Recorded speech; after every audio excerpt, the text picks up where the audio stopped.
Sedangkan yang kedua, definisi budaya merujuk pada definisi yang bersifat interpretatif.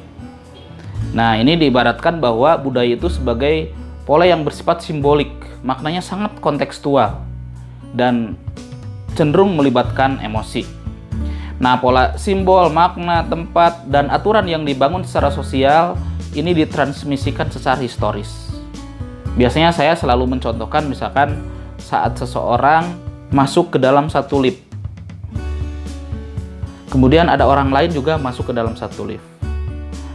Nah, si seseorang tersebut itu sama sekali belum pernah naik terhadap lift tersebut. Sementara orang yang satu lagi, dia merupakan penghuni asli di tempat tersebut atau di perkantoran tersebut, dan dia terbiasa naik lift.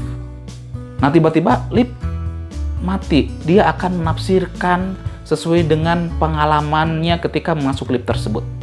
Bisa jadi yang satu itu panik, yang lainnya lagi tenang. Karena yang satu belum punya pengalaman, yang satu lagi cenderung sudah punya pengalaman. Atau yang satu lagi lebih merujuk pada pengalaman-pengalaman yang sering dia tonton, misalkan ketika menonton TV atau film. Ketika lift mati itu biasanya liftnya jatuh misalkan. Sehingga dia menafsirkan, dia menginterpretasikan bahwa ketika lift tersebut mati lampu, berhenti, dia ingat film yang ditontonnya. Lift tersebut akan jatuh dan padanya dia menjadi panik. Beda dengan yang satu lagi. Dia cenderung tenang, cenderung tidak terlalu banyak tinggal dan sebagainya. Karena apa? Karena dia terbiasa naik lift tersebut dan satu ketika sering atau tiba-tiba mati. Tetapi beberapa menit kemudian hidup lagi atau menyala lagi. Nah, ini definisi secara interpretatif. Nah, biasanya para sarjana komunikasi antar budaya menganalisis kegiatan yang sifatnya verbal dan non-verbal. Tadi yang non-verbal misalnya itu bersifat simbolis maknanya, atau sebagian besar anggota suatu kelompok budaya melekat pada suatu kegiatan komunikasi agar anggota kelompok budaya memahami aturan dan pola yang diikuti oleh kelompok tersebut. Jadi dalam konteks ini, dalam definisi yang bersifat interpretatif, budaya itu memiliki pola yang sifatnya simbolik untuk diinterpretasikan, untuk ditafsirkan ulang sesuai dengan konteks, situasi, dan kondisi. Kalau kemarin saya misalkan mencontohkan tentang ruang atau tentang waktu. Karena ketika seseorang menelpon pada waktu malam, itu belum tentu sama maknanya sesuai dengan siapa yang menelponnya. Terakhir, definisi budaya berdasarkan perspektif kritis.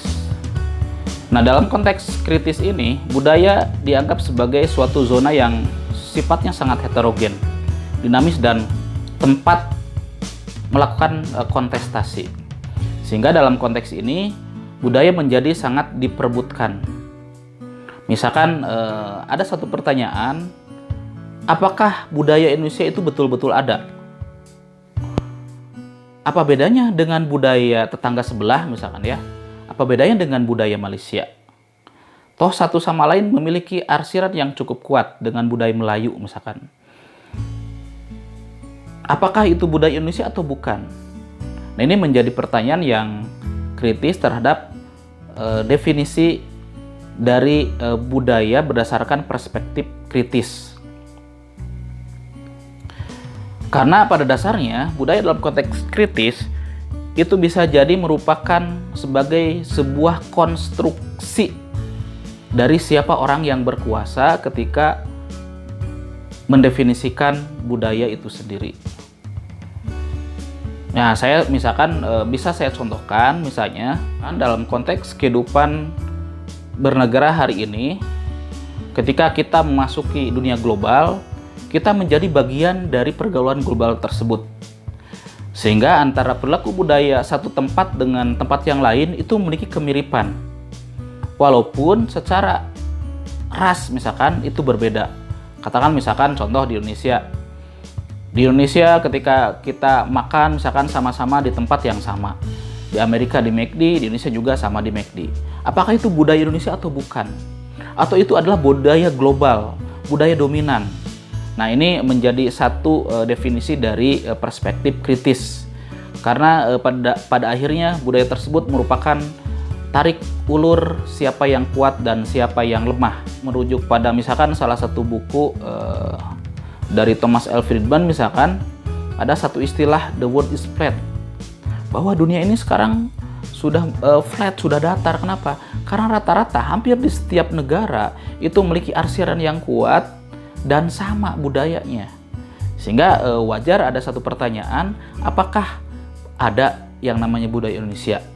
Nah, itu 3 definisi yang cukup utuh dan komprehensif dari 3 perspektif ya, yaitu ilmu sosial, kemudian perspektif interpretasi atau interpretif, dan terakhir adalah perspektif kritis, lebih pada bagaimana mempertanyakan budaya yang kita anut saat ini.